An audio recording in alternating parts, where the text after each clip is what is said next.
Hi, today I want to show you how it is to live in a small homestead. You will be able to follow me throughout all of the day and check all of the chores that I'm doing and follow every step I make.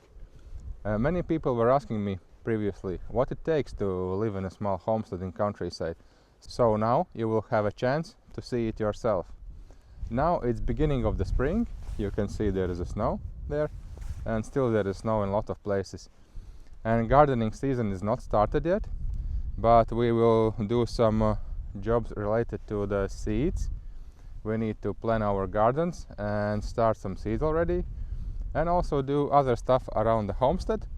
And the first thing actually will be related to sport. So I will do the cardio exercise now. I'm usually doing 3 or 4 times in a week, and in the morning I usually start with running. So let's go for a small run and you will see how it's happening now.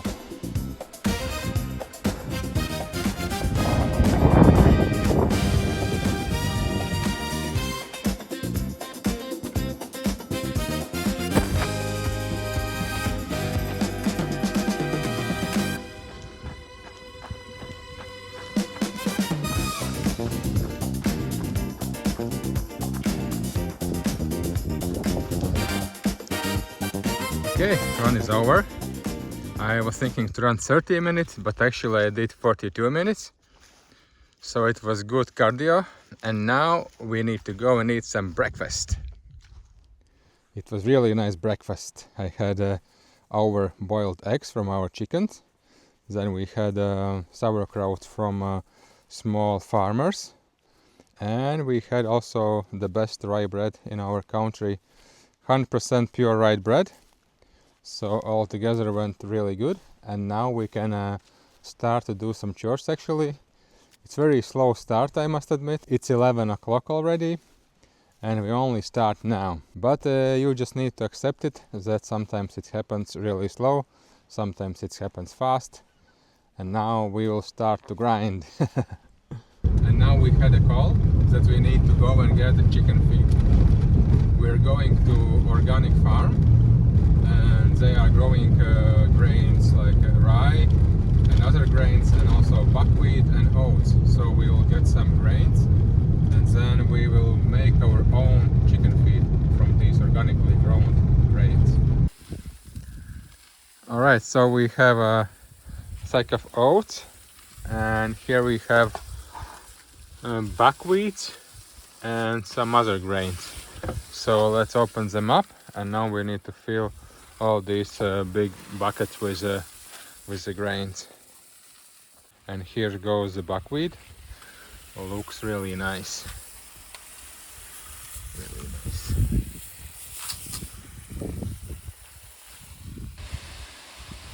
And this is wheat grains.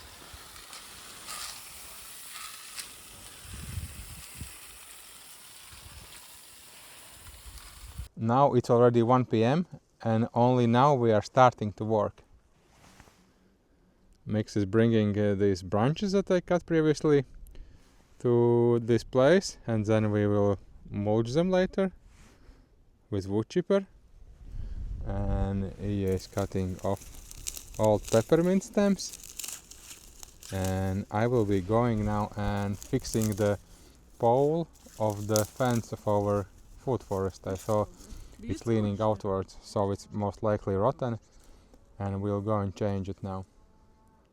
Here's our new fence pole, just rolled over, and also I have flamethrower, so I will go here, I think some 50 centimeters or 2 feet, something like this, with flamethrower, and it will be all black, and that way it will last longer when it's placed in the ground. So let's do that.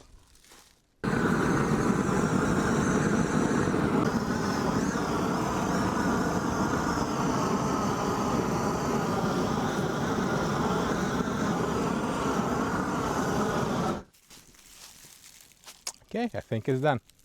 And usually it's done when you notice that the surface is actually getting crusty. Oh, it's still on. So the surface, if it's crusty, like it's forming charcoals, then you see that, then you know that it's done and it's ready to be placed in the soil. But now we need to close the thing.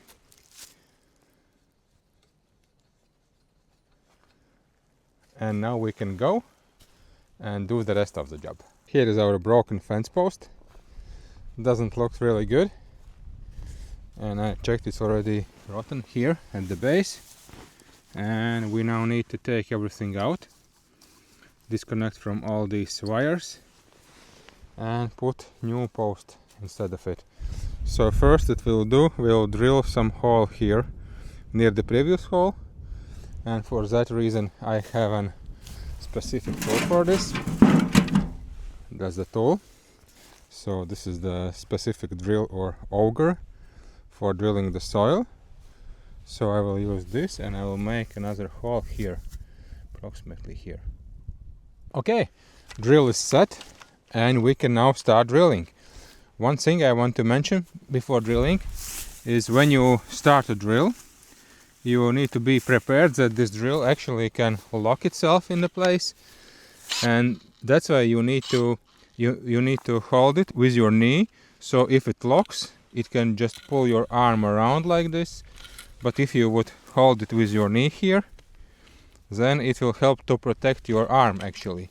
So I'll show you how I'm doing it. So I'm starting to drill and holding here with my knee.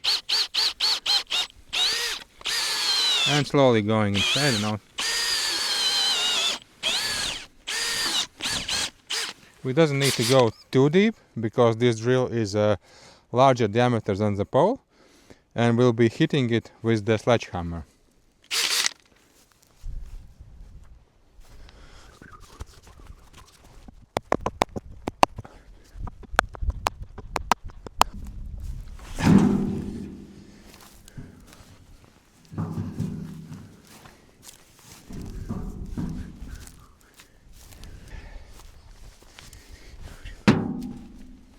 This is how you can use wheelbarrow.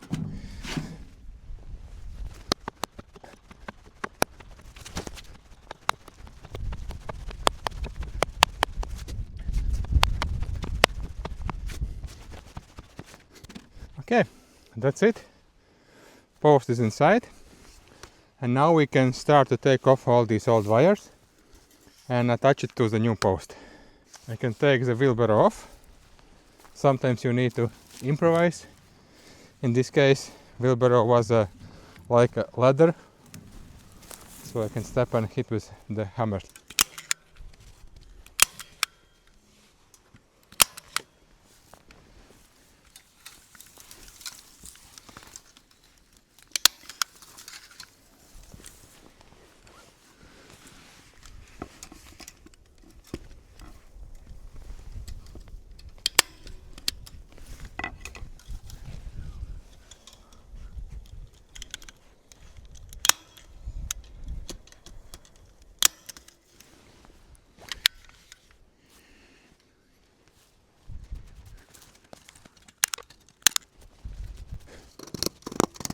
Alright, I think it's ready. The pole is replaced. I also attached everything to the pole. I took off these two fishing lines here, and also I noticed I will need to go here and get this grass off here because it's leaning onto the fence and trying to get it down. So I can see that here the middle part is not tensioned anymore, but it's leaning down. So this I will need to do next time. And maybe you are wondering why we have fishing lines all over the fence. You can see all over the perimeter. It's because actually it's deer protection. And deer-like animals, they don't see in 3 dimensions if they see the fishing lines. Also for humans, sometimes when you just watch on the fishing line, you can't tell how far is it. It's like getting your eyes dizzy a little bit. So for deers it's the same, but even worse. So they are not willing to jump over this fence where they see that there is a fishing line. So that's a cheap protection, and I need to fill this gap here, or with this wire, or with a fishing line. We'll see how it goes. So this one job is done, and this old pole Now we'll go and repurpose on the next project. Let's go. Alright, and we are ready for the next project. And the name of the next project is Fragile. Or you can also say fragile. So this is made in Italy, kind of. La Vulcania Fragile. And this is actually a post box. We currently don't have a post box in our property, so if there is sometimes post, then we need to go to the nearest city and go to the post office to get our letters and stuff. Now we decided to put this temporary because I would like to have the post box like I now put here in the video. This I would like to have so that you can put the post inside and the flag is opening up and you can see that you have mail actually. So, and for this project we'll need the same tools as previously. We will have this pole, then we will have this auger and sledgehammer and stapler, but additionally we will have a circular saw. So I will go get now a circular saw and then we can start to make this project. Okay, let's start cutting.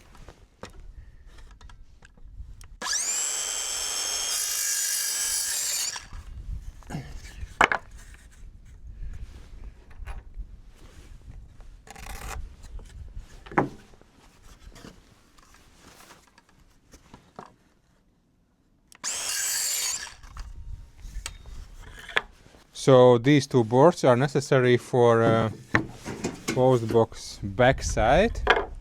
So it will go, one go here and another here, like this. And they all together will be attached to the pole. But, oh, Reggie, please. And this pole we also need to cut shorter. And we need to make some sharp edge here, so let's do this as well. So let's first cut it shorter. Okay, and now we will cut it in the edge. This is not very good position to be in. Let's try this. Now it will go. Let's try here on the ground. Yeah, this will be better. I'll show you now a very easy way how you can sharpen your poles. You can make it like a pencil. That's one cut. Then turn it around from the opposite side.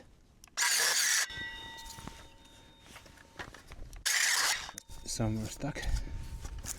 And now from this side.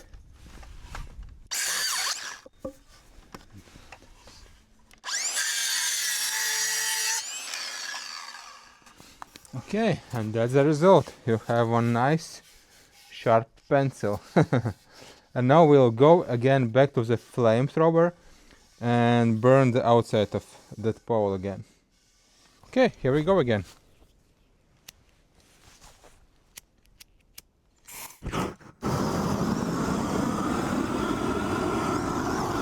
You need to be careful not to burn all these leaves. They are dry now and they can get into the flame as well.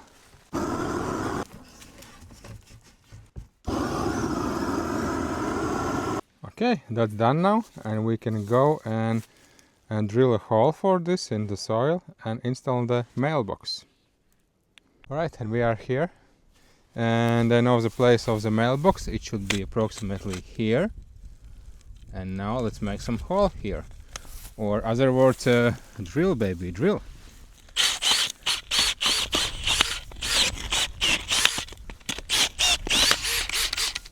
Okay, it's good enough.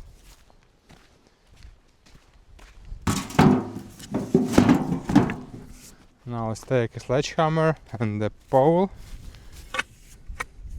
Let's put it like this. And now I will use a board for hitting pole into the ground, because this pole is already old.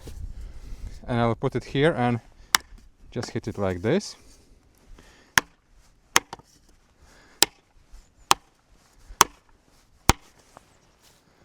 Let's check how straight it is. A little bit to this side. Okay. Okay, like this. Let's hit one more time.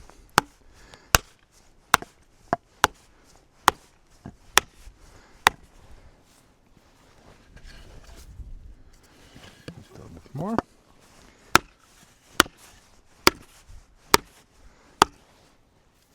Yep, I think it's good. Looks straight. A little bit, maybe you can push to this side. Like this. And now we need to install a mailbox here.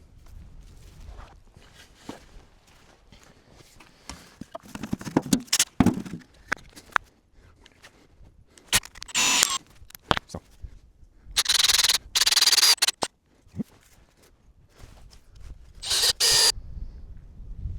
Alright, and our mailbox project is completed. Let's go eat some lunch. Alright, we ate lunch now. And honestly, I don't want to go to do something today. But I go at least to do some small jobs. And first one will be go to the chickens and check some eggs. Usually we are going to check for eggs after the lunch because chickens often lay eggs only after the lunch. I have heard people saying that their chickens lay only in the morning, but I guess these chickens don't know that, and they are laying after the lunch as well. Alright, let's go check. Do we have some eggs here? Okay.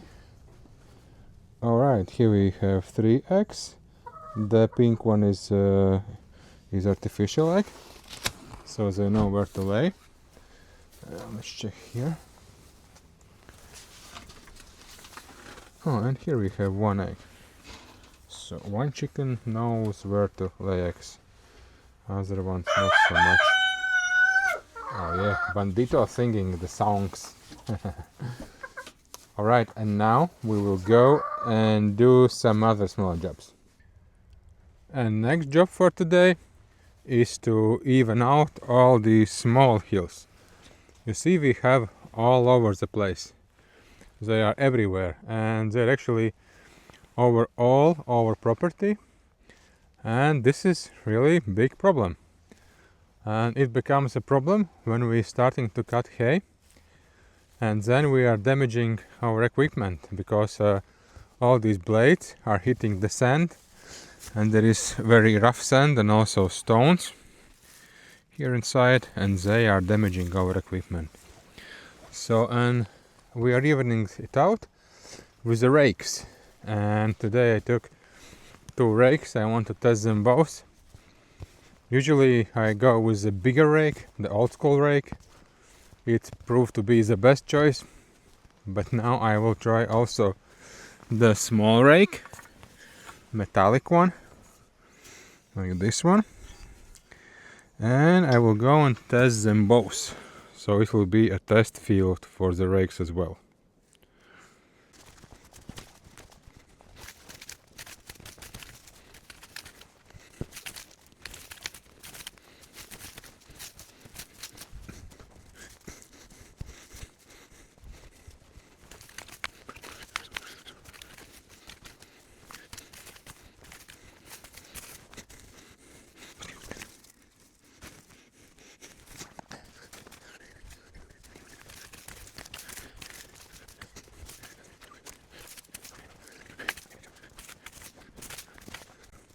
Okay, I did some part of the molehills with the old-time rake and with this one too.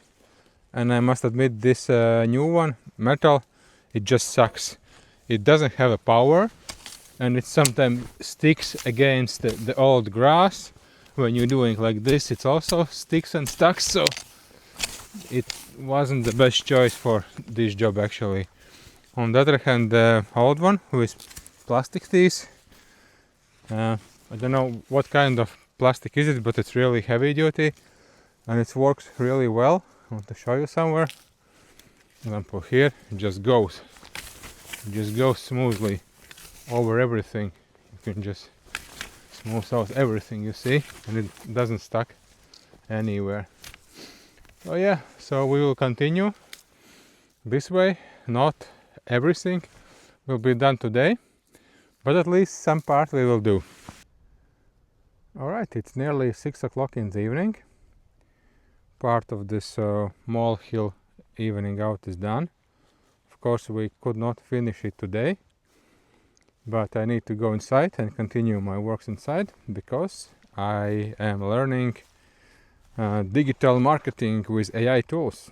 So I'm taking lessons in university, and I wanted to study this subject because it can help our social networks and homepage and Homestead as well.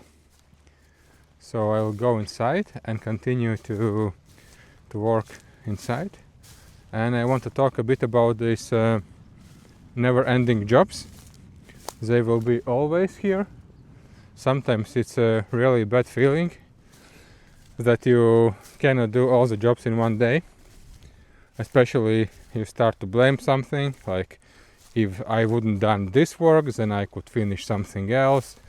Like today, if we wouldn't drive to get this chicken food, then we could do something else, or if we would wake up earlier, then we can do more something. But it's not the way you can run a homestead. You need to also chill and take it easy and do whatever you can do in reasonable speed, in your pace. So that's what we are learning, because some previous years we were grinding like crazy and never stopped, and now we decided we will go in our own pace, slowly, easy, so we can feel comfortable.